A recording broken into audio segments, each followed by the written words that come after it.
Hi everyone, welcome to or back to the channel. If you're new here, my name is Sammy and I like to yap about books. And today I've got a few things I wanted to chat to you about. I've got reading updates and I've got some books that I think deserve more hype. So let's get into it. So starting off with reading updates, I finished listening to The Silent Companions by Laura Purcell and I absolutely loved this. It was so creepy, and genuinely there were points where I was just like, this is so eerie. And yeah, I loved it. So to listen to this, I did sign back up to Audible. Now they emailed me with a offer and it was a year subscription for half price and you got all 12 credits up front, and I went for it because I have a lot of books on my TBR, and I think I said last video I want to start listening to some of them to try and get through them a little bit. This one I didn't spend a credit on though. It was down to $3.99, so I just bought that separately. I think the next one I'm going to listen to, is Moonflow by a bit of Karella. I want to listen to Stephen King's It because that book, if I can reach it, got it.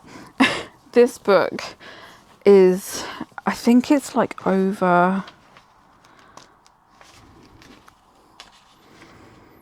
yeah, it's 1,347 pages. So I want to try and listen to this one. I think this is going to be quite a long one. So I think, because it will take me forever and a day to get through this if I read it.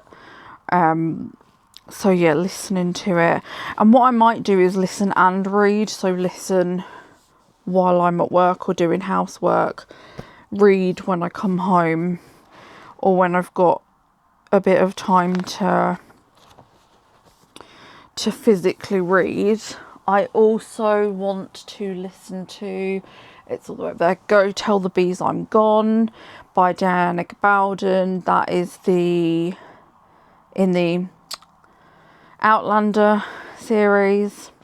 And again, that is over 1,200 pages, I think. So yeah, I'm going to use credits to read some of these and try and narrow it down a little. Because I don't know why, but ever since I've started piling books in front of books, it's just made me feel quite like, oh my gosh, I've got so many books. Not that it stopped me from buying more books, because it just doesn't work like that as a book girly. It's so bad, but yeah, so I'm going to try and do that. And I think with the bigger books as well, it just makes it so much more manageable, because like if you start a big book like that, it's quite like a daunting kind of thing. So yeah, that's the plan. And I haven't used any of my credits yet. I want to listen to Moonflow first because I'm really looking forward to listening to that, and it has been sat on my immediate TBR for a few months now. So yeah, we'll get through some of it that way and we'll see how it goes. I am still with BookBeat as well, so I will probably kind of put in some random books that haven't been on my radar as well, but that'll be through BookBeat, so we'll see how it goes. Physically at the moment, I am reading Beautiful Ugly by Alice Feeney. Now earlier in the month, I think it was the first audiobook I listened to this month, I listened to her book, her newest book, My Husband's Wife, and I did enjoy it. I did find it a little bit complicated. I don't know if it's because I was listening to it and not reading it. I felt like some of the voices got a little bit too similar, and I don't want to give much away, but in the story it's like this person is pretending to be this person, and then this person isn't who they say they are, and there's a lot of that kind of cross wires. I mean, the only way I can put it at one point is that I felt like that meme with the man standing with the board and the pictures and the strings just looking completely confused, but in the end it kind of made sense, and I could put everything like where it needed to be in my head. So, and I really enjoyed the writing style of that book as well. So I think I'm just over 100 pages on Beautiful Ugly now. I'm really enjoying it. It's really, like, I don't know why I'm not trusting anyone, like even the main male character who we're following. So if you've not heard about Beautiful Ugly, in this story, we are following a man who is a writer, and his wife rings him on her way home from work one night, and he can hear her stop the car, and she says, there's somebody in the road, I need to go and see if they're okay. He hears her get out the car, and then he hears footsteps, and then nothing. And he goes to the place where he thinks she is, because it's not very far from the house, and he finds the car with like all the doors open, all of her things are still there, her handbag, her purse, the dinner that she bought on the way home, and nobody's in the road. There's no sign of like an accident or anything, and his wife just goes missing. Now we then jump to a year later. The police gave up looking for her really quickly, and he has just had to move on. And he gets sent away to a remote Scottish island to concentrate on his writing, because the publishing deal that they had was a 2-book deal, and he needs to write a second book. But once he gets to the island, he sees somebody that he thinks is his wife. And yeah, things on the island are really creepy. It's like creepy villagey vibes. It's kind of got Something in the Walls, that kind of villager creepy secret vibe going on. And yeah, I'm really enjoying it, and I like the way it's written. I really am enjoying her writing style. So yeah, we'll see how that progresses, because there's a lot of like threads of the story that I've got to that are kind of just hanging at the minute, and we need to kind of get going with it. So yeah, but I'm really enjoying it so far. Okay, so on to the books that I think deserve more hype. So I've been we've been doing this Bookstagram, the Book Girls Corner page, for nearly a year now. It's coming up to a year, and so I thought I've only picked 4 books that I've not seen many people talk about, and I think deserve more hype, because I think they're really good. So the first, I'm going to put these 2 together because they are Critical Role books. I don't know if I've mentioned this before, but I'm a massive Critical Role fan. For anybody who doesn't know, Critical Role are a group of voice actors who play D&D, and it's brilliant. You should check it out. They play D&D. They also have an animated series, 2 animated series actually, The Legend of Vox Machina and The Mighty Nein. And they're both brilliant, and they're based on the D&D campaigns that they played. So if you don't want to commit to a very long time listening or watching them play D&D, like I did because I love it, you can watch the animated series, and it does a really good job of capturing the essence of both series. I think there should be another series coming out of both, I think.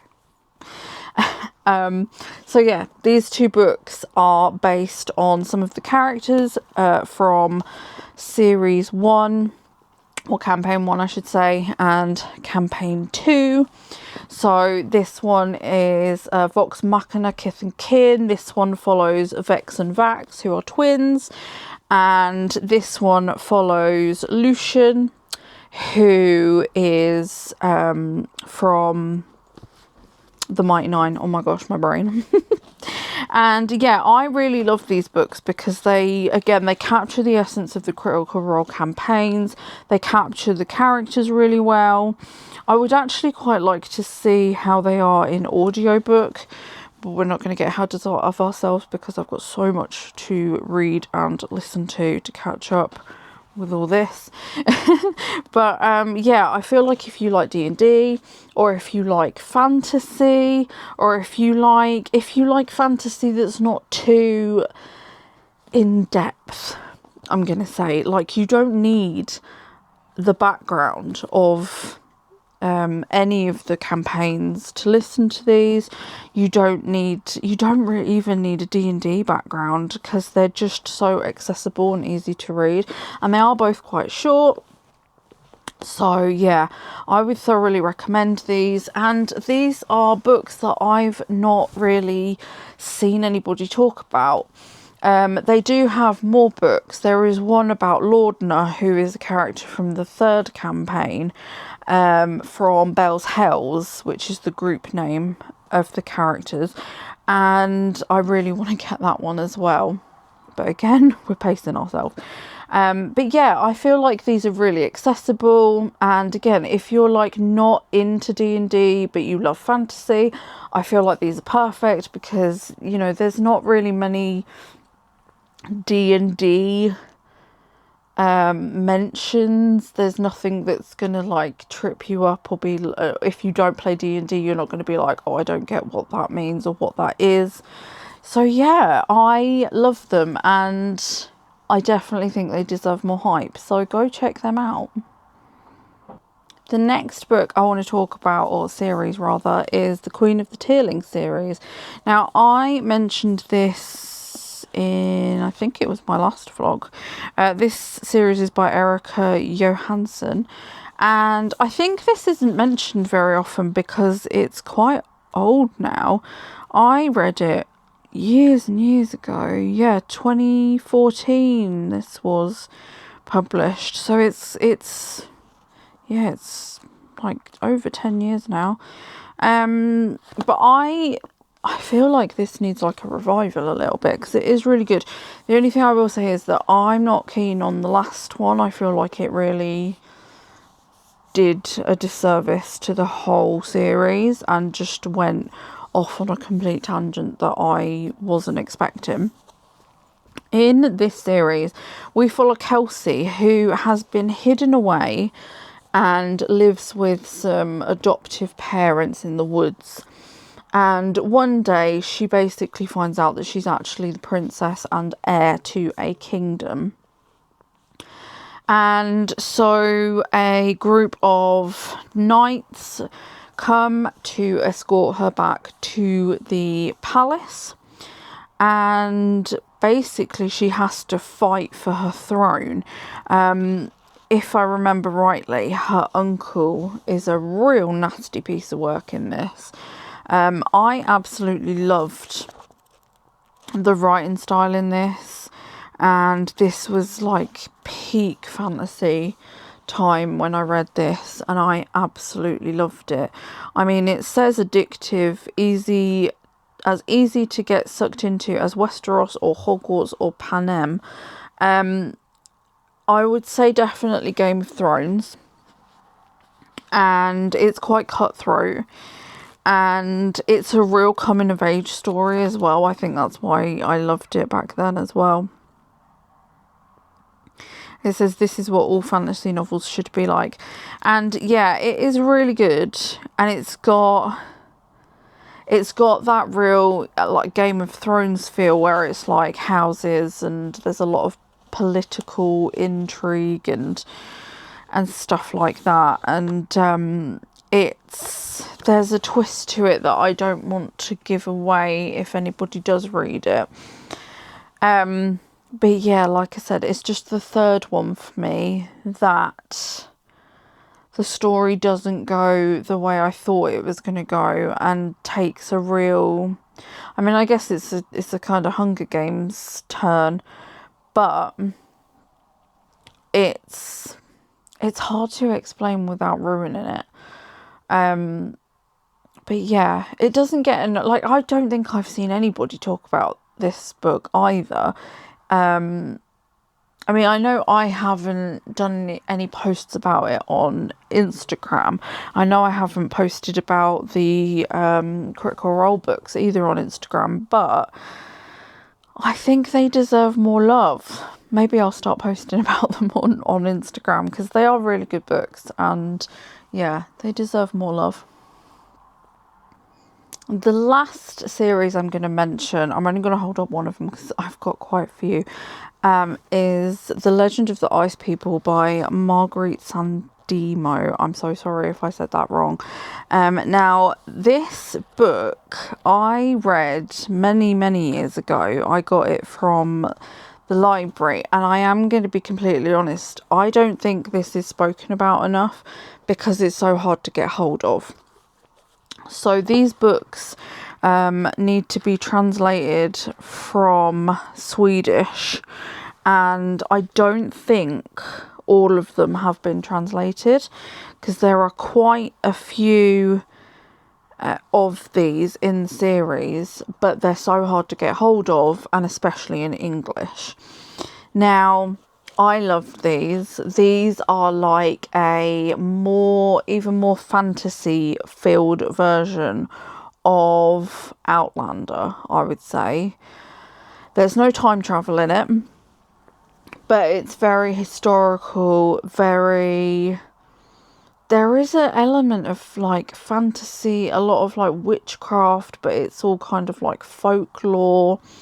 So in this book, we are in Norway for this one, in the winter of 1581. A deadly plague outbreak has robbed 16-year-old peasant girl Silje of all of her family, and she basically tries to escape their clutches of the Norwegian army, and she comes across a gentleman, and it's a bit Outlander, where they find each other, they fall in love, and then the whole series follows them as they grow old, and then their children and their children's children, and it's like the whole family tree. It's like it just goes down the tree, basically. Yeah, I love this series. I'm going to have to read it again because I haven't read this in a very long time. I would definitely recommend it. I don't know if it's on Kindle. Let me check if it's on Kindle. 1 second. Okay, so the bad news is they don't do them on Kindle. I do not know why. And I have just learned that the Legend of the Ice People series consists of 47 volumes, and only 6 have been translated into English, and I own all 6. So, oh, that's just... Why aren't they in English then? I don't understand. So the saga is recognised as one of the best-selling series in Scandinavia. And I can see why. I mean, it would make a brilliant historical drama, because you get, like, in book 1, you've got, like, the plague, and then as we go further through the family line, we discover there's a curse on the Ice People, and the legend of this curse is basically, you know, the men of the line become evil, and there's like all these supernatural elements. Ah, I'm so gutted that this is not more widely available. I can fully understand why this... Hold on.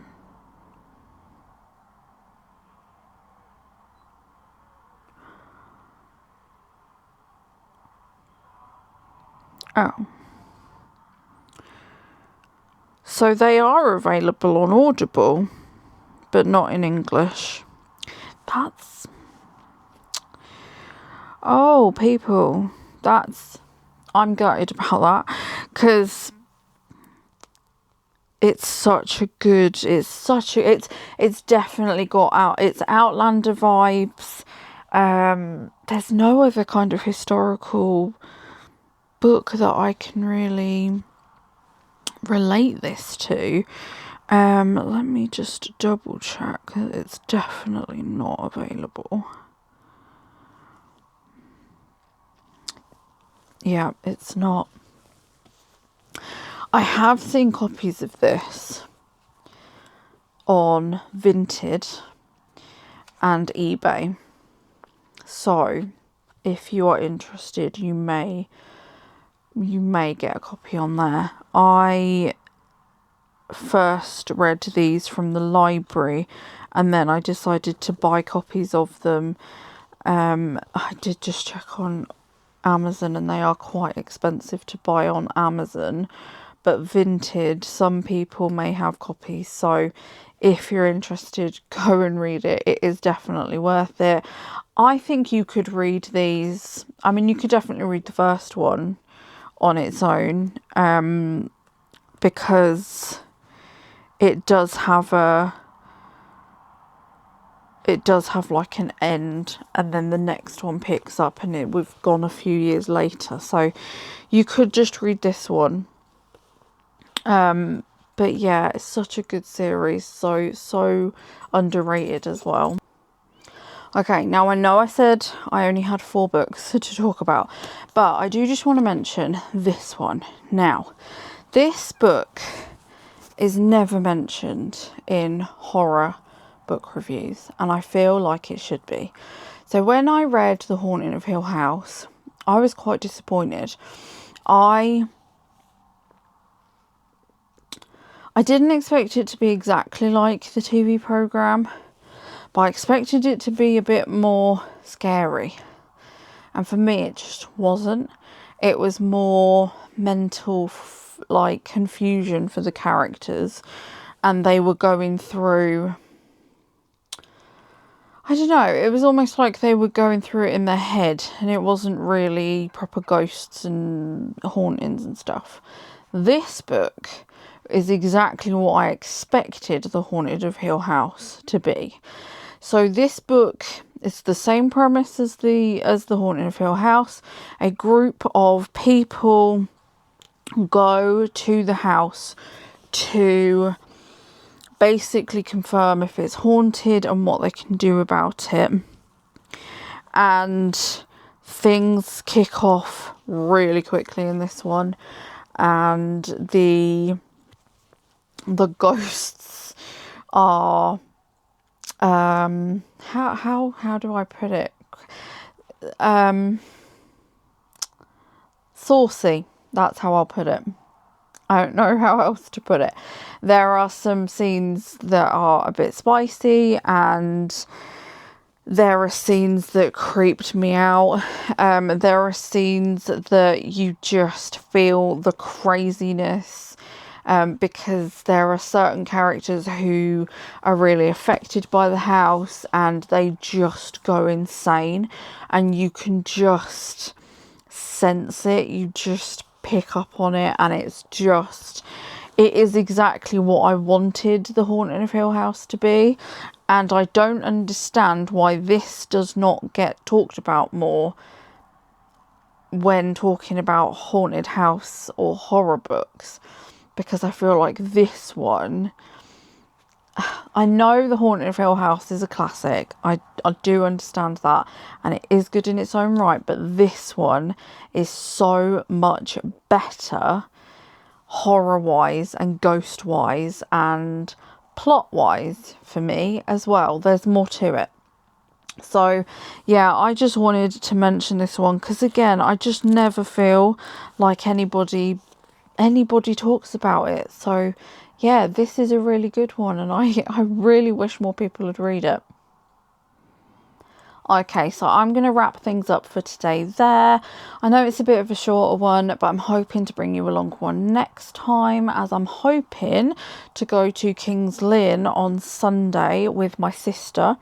I've never been to King's Lynn for a look around the shops, and I'm going to take you with us. Apparently there are some really good charity shops with some really good book sections, so we'll see. I know I said I'm not going to buy any more books, but we'll see. And yeah, but I hope your reading month is going really well. I feel like I've read a lot slower this month. So far I've only read 5 books, and yeah, I feel like I'm going a bit slower. I did have a migraine at the beginning of the month, and I just couldn't listen to anything, and it affected my eyes, so I couldn't read. But we're getting there slowly. When I finish Beautiful Ugly, that'll be my 6th book this month, so about half of what I did last month, but then I did read some shorter books. Anyway, I hope your reading month is going really well and that you're reading brilliant books. Thank you so much for watching. If you liked this video, please do give it a like, and I would love it if you would subscribe so that we could chat more about. Drop a comment and say hi, and hang about and subscribe so that you can hear me chat about more books, take you on bookish trips. I'm hoping that we can get more trips in now, and yeah, I will see you next time. Thank you so much again for watching. Take care, everyone. Bye.